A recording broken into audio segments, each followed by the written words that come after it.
Magandang araw po sa inyo lahat at muli po, ito ang pagpapatuloy naman ng kwento ni Reggie.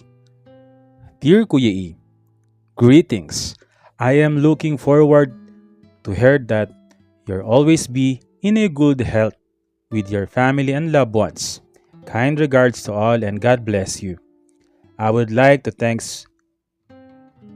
your listeners at sa patuloy na nakikinig ng aking kwento sa buhay. Nais kong ipaalam na wala po akong pwedeng baguhin sa aking nakaraan sapagkat yun po ang reality ng buhay ko. Sa mga critics ay lubos po ako nagpapasalamat sa kanilang lahat sapagkat yan po ang kanilang observation sa aking buhay. Ngunit hindi ko kayang pasinungalingan ng katotohanan na naganap sa aking buhay po. Sa muli ay lubos ko pong pinapasalamatan kayo.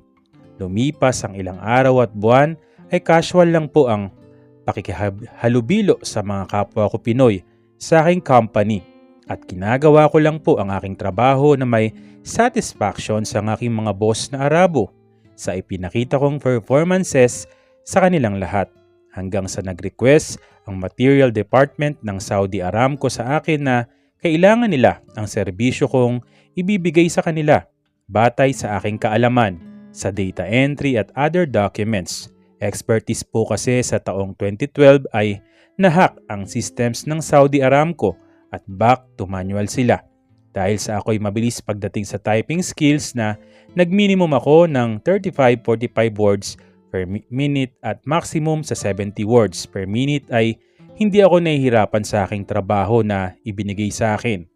Pero ang malaking problema ko ay ang antok na hindi ko makayanang labanan.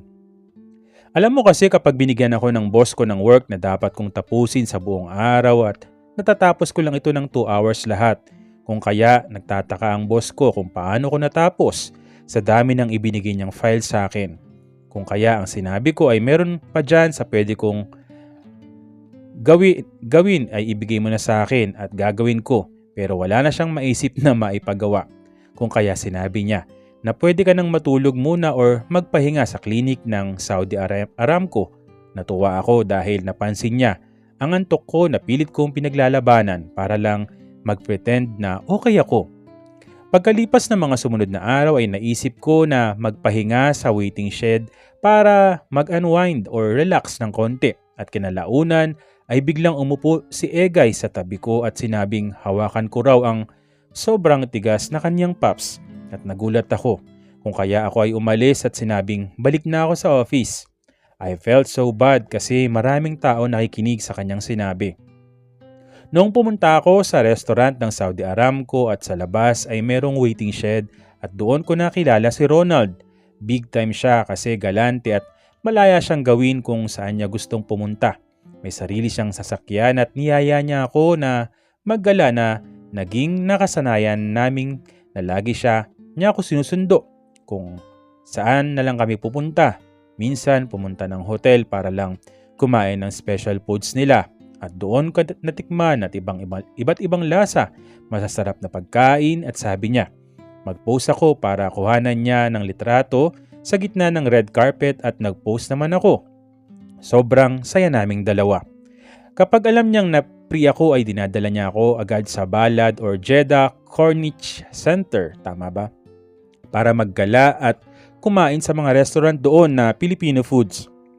Na kung ano lang maisip o pumasok sa isip namin ay puntahan agad namin ng walang pagdadalawang isip. Pero ganun pa man ay wala naman nangyayari sa aming dalawa. As in, magkaibigan lang kaming dalawa. Laging kwentuhan namin ay noong college life. Sinabak ako ng team ko sa Mr. and Miss AMA at nanalo ako kahit first runner-up lamang. Akala ko nga ay backstage ako or talunan kasi nga ang dapat na sumali doon ang kasamahan ko sa team na talagang masasabi mo na panalo ang katawan niya at pang-winning awards talaga. Pero siya naman itong panay push sa akin na ituloy ko ang laban. At ang mga ibang team ay nagtatanong kung ano ba talaga. Nasabak kasi hindi ako nagpa-picture at hindi ako nag-prepare ng maayos samantalang ang iba kasama ay puspusan ng practice sa lahat ng pictures. At nakapost sa campus at ako lang ang walang picture doon.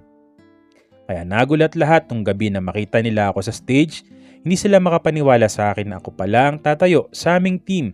Kung kaya't nagpalakpakan ng lahat pero sa isip ko, Gusto ko nang matapos kasi nahihiya na ako. Tuwing naglalakad sa gitna ng stage nang nakabrief lang at sabi ko sa sarili ko ay hindi na ito mauulit pa kahit kailan at hindi na ngayon na ulit. Kuya E, napilitan kong tanggapin yon dahil ang game ko lang na sinalihan ay Scrabble lamang at awa ng Panginoon ay ako ang grand champion sa school hanggang ako ay nagtapos sa AMA. At seminary, binansagan pa akong walking Merriam-Webster's Dictionary sa buong campus sa tuwing narinig ko ang ganitong rumor sa akin ay nahihiya ako.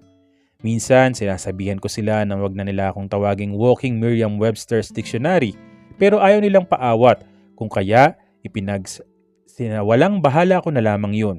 Puro achievement sa school ang laging topic ni Ronald kung kaya ay hindi kami naboboring dahil siya ay valedictorian din sa school niya dati. Kaya medyo nagkasundo lang kami sa mga pinag-uusapan kasi puro kami studies. Isa siyang chemical engineer. Pagkatapos naming gumala ay inihatid niya ako sa aking accommodation at umuwi na siya sa kanyang plot na kung saan ay doon siya nakatira. Kinabukasan ay nagkatabi kami ni Egay sa aming coaster bus papunta sa aming work at maya-maya lamang sinabi na niya sa akin kung bakit ba hindi ko pa rin siya pinagbibigyan kung saan ibinigay na niya ang kanyang puri sa akin at naguluhan ako. At hindi na ako nagsalita hanggang sa dumating na kami sa aming working place. Ang sumunod pa ng mga araw habang wala at absent ang aking boss ay sinundan niya ako sa aking opisina. Sinarado ang pinto at sinabi na lantakan ko na ang kanyang paps. Pero nagdadalawang isip ako sa kanya. Naisip ko na baka dumating ang cleaner ng building. Sabi ko dapat hindi ito mangyari sa aming dalawa. Dumating nga ang cleaner dahil narinig namin ang mga hakbang papalapit sa amin kung kaya tumayo ako at bumalik sa upuan ko sa aking opisina. At nang pumasok ang cleaner at pinag-check niya ang lahat ng drawer na animoy meron siyang hinahanap. At nang umalis si Egay papalabas ng opisina ko, sumunod na rin siyang lumabas. Kaya laking pasasalamat ko na walang nangyari sa aming dalawa. Lumipas pa mga araw at buwan ay puro na lang pagpupuri ang narinig ko sa aking boss na Arabo. Dahil sa fantastic raw ang aking mga ginagawang mga reports na minsan sinabi niya sa akin, aking ginagawa, it will take 3 days for him to complete but for me, it's just an hour or single day lamang. Pero tumahimik lang ako at sinabi ko na lang sa kanya na I'm just doing my job, sir. Si Ronald ay tuloy pa rin ang aming pagkikita at sundo hatid niya ako lagi kapag hindi siya busy or may appointment siya sa company niya. Minsan, sinabi niya na meron daw mini Boracay at tinanong ako kung gusto ko raw bang pumunta. Sinagot ko naman na pwede naman. Pwede naman ako at sinabi niya na isama natin ang ilang Filipino na kasamahan ko sa company. Pumayag naman ako. Kung kaya, nagpaluto sila ng ulam na manok at kanin na pangmadalian lamang kasi maliligo na kami sa dagat at sabi 1 oras at kalahati ang biyahe namin. Habang kami nasa biyahe kasama namin si Egay, at sa likod siya nakasakay, ako naman sa harap ng SUV ni Ronald at habang nasa biyahe ay kung ano na lang mapag-usapan. Masaya kaming lahat at maingay sa loob ng SUV niya. Hanggang sa nakarating kami ng beach at doon naligo at kumain. Pagkatapos naikot doon sa fishport na walking distance lang din naman.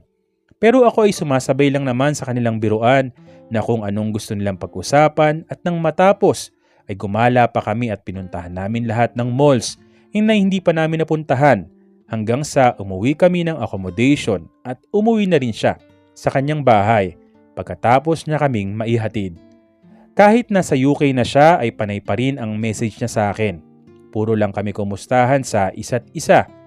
Habang ako'y nagtatype ng kwento kong ito ay nag-message siya at tinawagan ko naman, masaya pa rin kaming nag-uusap na parang feeling yang pa rin kasi puro paksa namin, educations, trainings, business at iba pa. Hanggang dito na lamang po, Reggie. Okay, maraming salamat sa iyo, Reggie. Ayun, hanggang kaibigan lang pala talaga kayo nitong si Ronald, no? At ano ba mangyayari? Wala na ba talagang pag-asa dito kay Egay? Abangan po natin ang pagpapatuloy ng kwento ni Reggie. Muli po, maraming salamat po sa patuloy na sumusubaybay, sumusuporta dito po sa inyong paboritong programa. Maraming salamat po sa inyong lahat.